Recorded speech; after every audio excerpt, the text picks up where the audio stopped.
Mga kapaksit, so tapos na natin ma-overhaul. Ayan. So, pinalitan natin ng head gasket.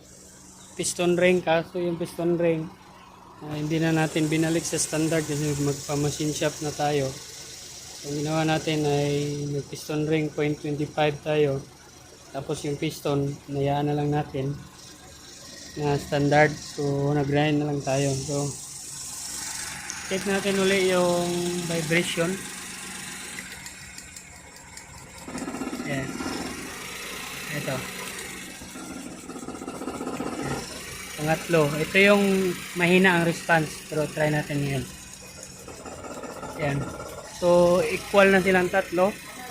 Dito rin, makikita natin na revolution natin dito ay lalabas yung blue.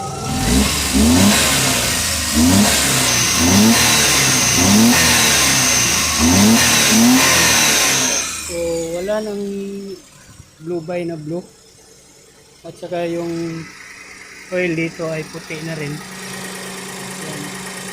Di tulad ng bagong change oil lang ay biglang umitim dahil yung combustion niya ay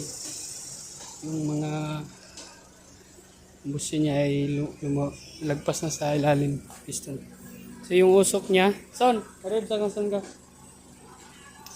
So yung usok niya, compare nyo sa unang video natin kung magkaparehas ba. Pero meron pa rin siyang usok pero hindi na masyadong magkaparehas. I-review! Yay!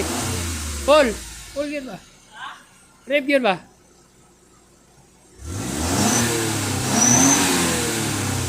Yan. So, tingnan nyo lang yung video natin nung una. Magkaiba sila. So, medyo makapal na puti yung una. Bale, yung problema din dito ay yung barbula niya.